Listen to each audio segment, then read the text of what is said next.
Thanks. Thank you, and Tommy, before we get started, it's only appropriate that we thank Dean and the VentureBeat and the GamesBeat teams who put this together every year. It's a huge undertaking to get 97 speakers all through these two stages. Although I do have to ask Dean, 97? How did we come up with that number?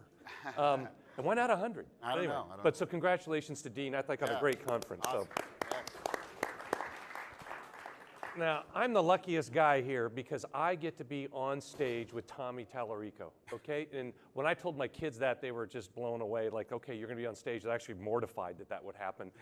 Because how many of you know Tommy and what he does? Raise your hand.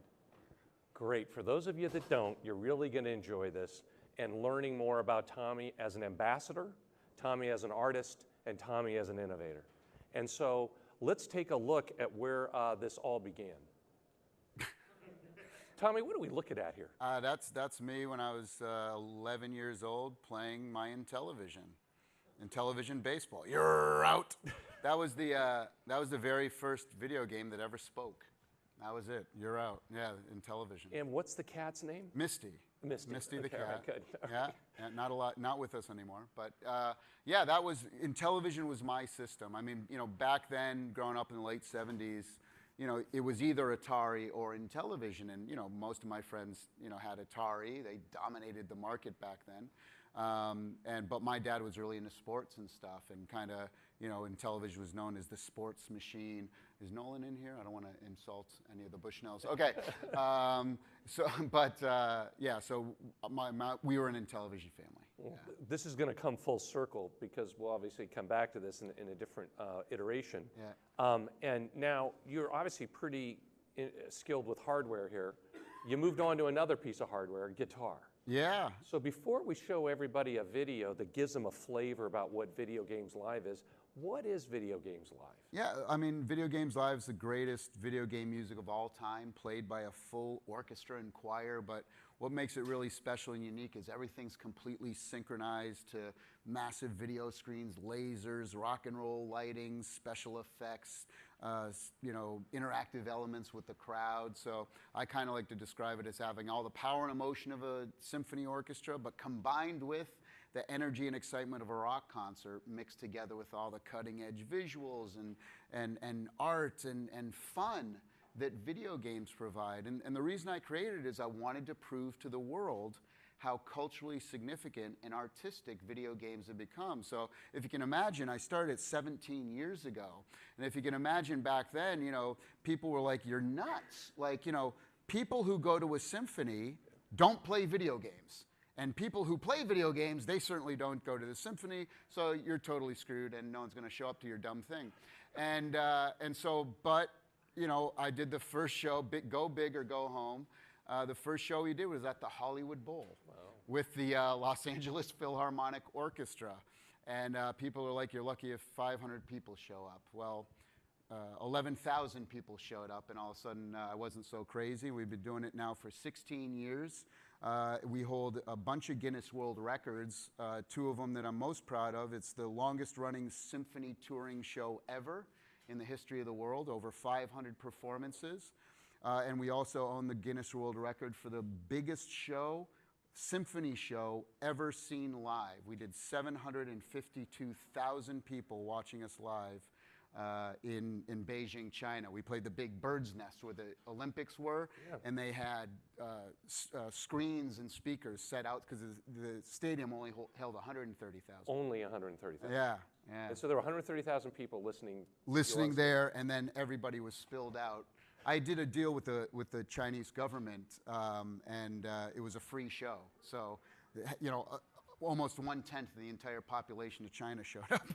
So to provide a flavor, we're going to roll a 15-second clip so everybody can get a sense of the energy that Tommy brings to this. So let's roll the clip.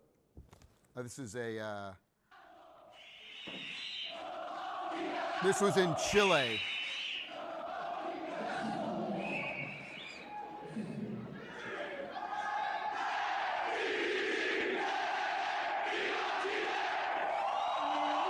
So the show was over. This went on for 12 minutes.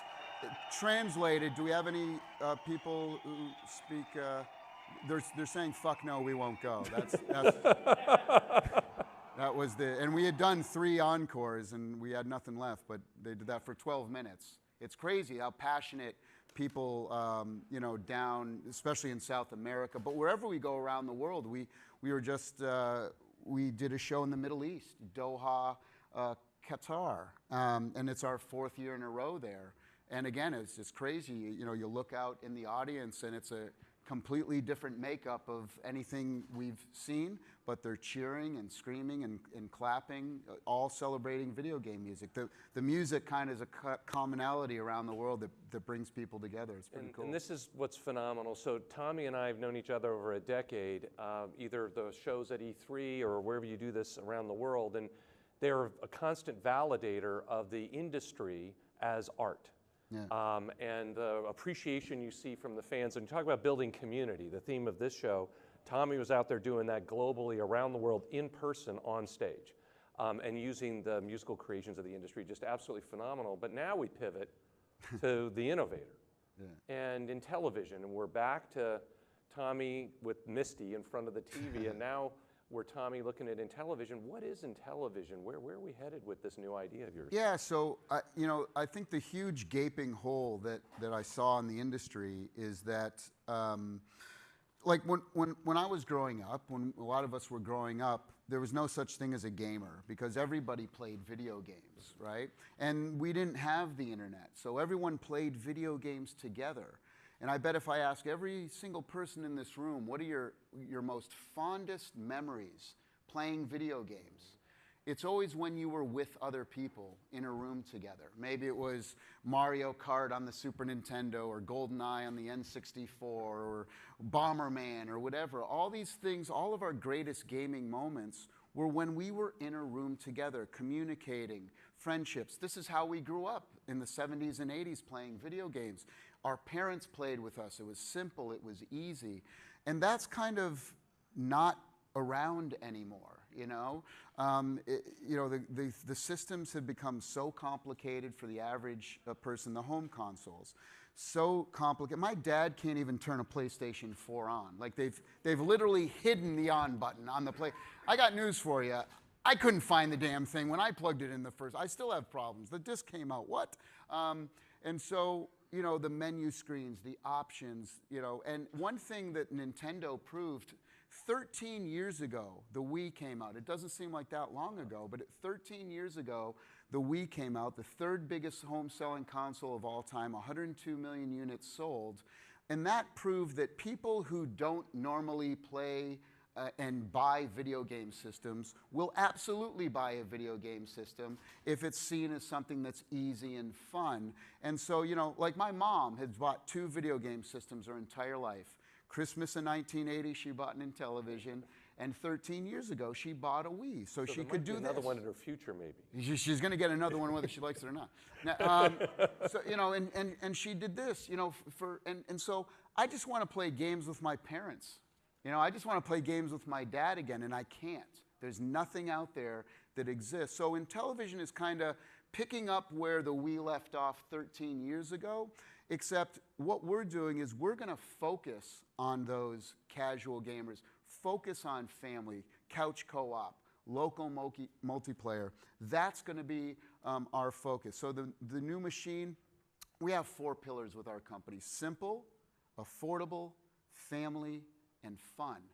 And 3 of those 4 pillars aren't even being done in the video game industry, in the home console. They're not simple, they're not affordable, and they're not based around the family, right? And then, of course, you say, well, what about gaming, casual gaming and mobile gaming? Of course, that's where everybody shifted, right? 55% of our industry is now, the money is being made in mobile. But the thing about mobile is it's still this. For the most part, it's a solitary thing.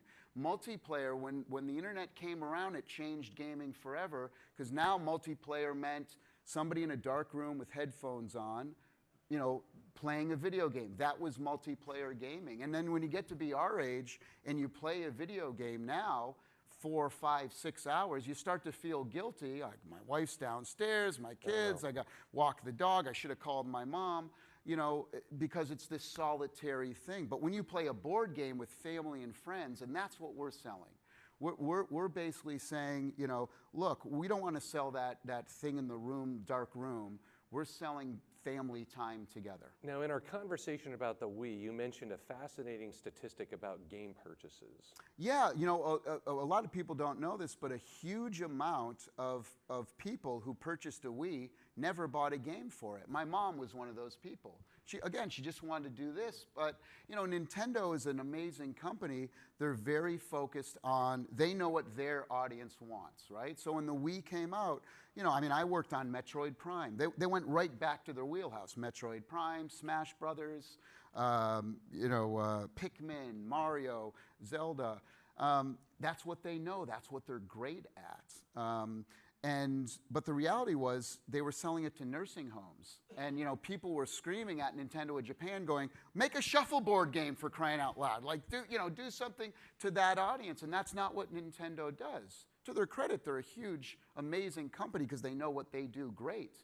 You know, it took them a long time even to get into mobile. They don't make games for that audience, right? And so we're going to focus on that audience in the home. So if there's 200 million hardcore gamers in the world, right? And there's 3 billion people who play. So we're not. Look, I'm not going to compete with Sony, Microsoft, Nintendo, and now Google. I'm not going to compete with them in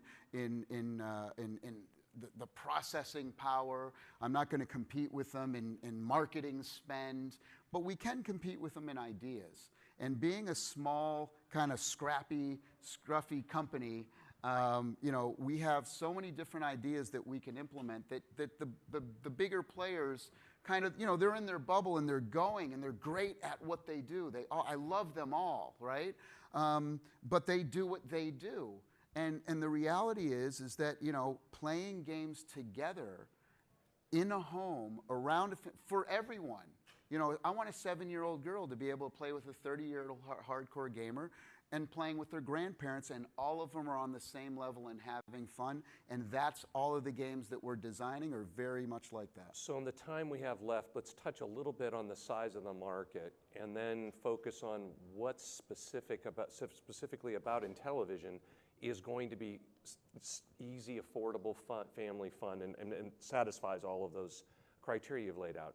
On the size of the market, industry data says that the average video game purchaser is 36 years old, and that parents are present for purchasing of video games for their kids over 90% of the time. Right. So when you look at the world of how big the market is, you're seeing a very substantial amount of the market that you're able to serve.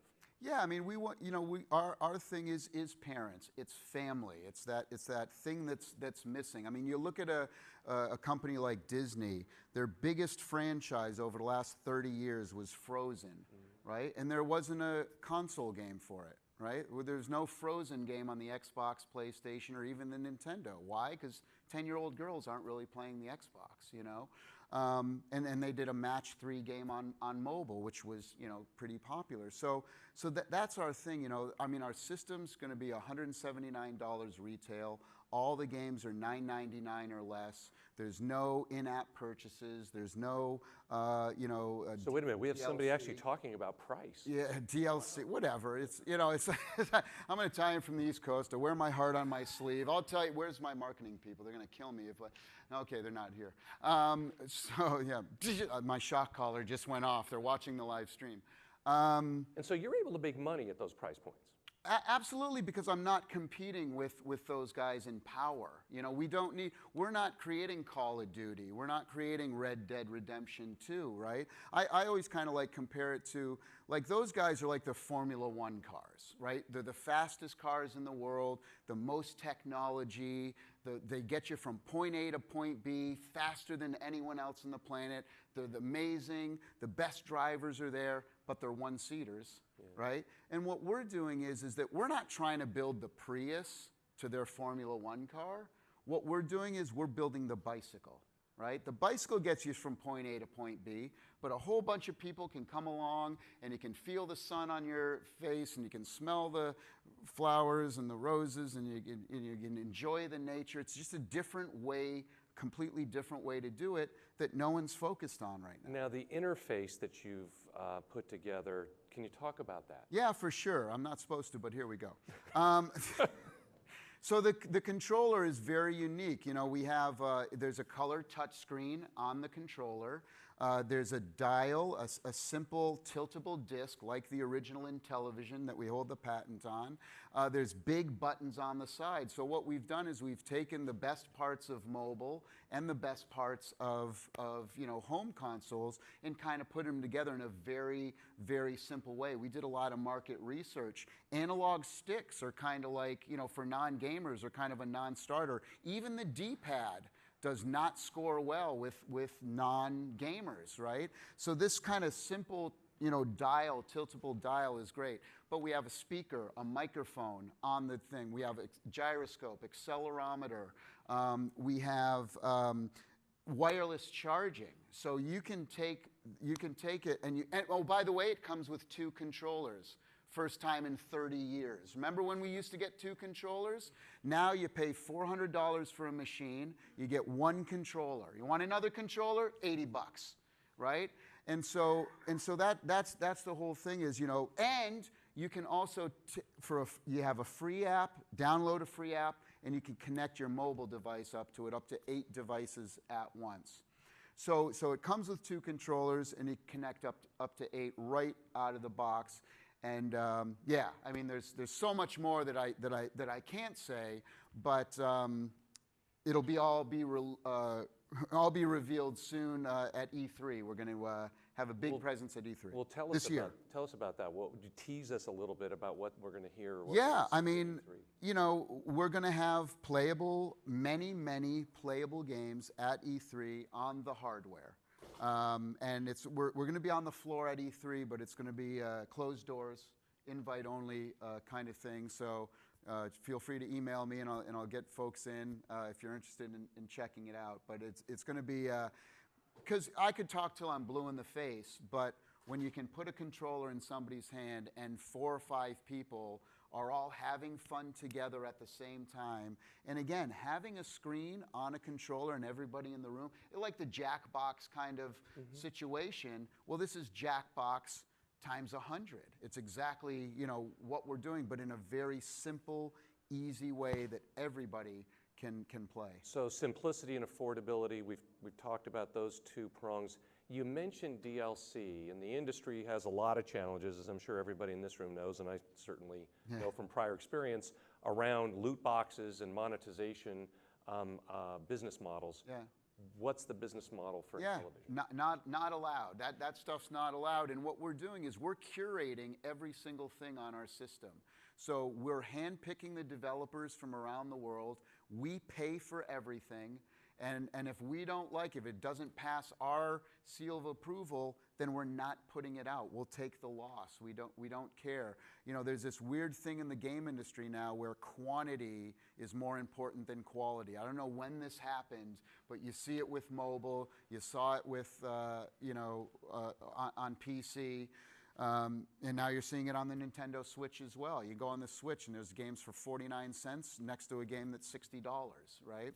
And so we're curating everything, quality control on everything. And for the developers, it's an amazing deal for them too, because we'll never put out 2 Intellivision games at once. Never, right? So when we partner with these companies and your game is featured, you're the only one featured for those 7 to 10 days. You are the #1 thing in the store, because that's a big problem, especially with you know, smaller developers. And just on the content, 70%, over 70% of the product rated by the ESRB, the ratings body for the video game industry, is E or E10+. E10+. What's the rating target for Intellivision? I'm glad you asked, because I almost forgot. So every single game on the system is E for everyone or E+10. We do not allow mature rated games. We do not allow teen rated games. Now, that's not to say it's going to be a bunch of kiddie stuff. No, you know, like you said, most games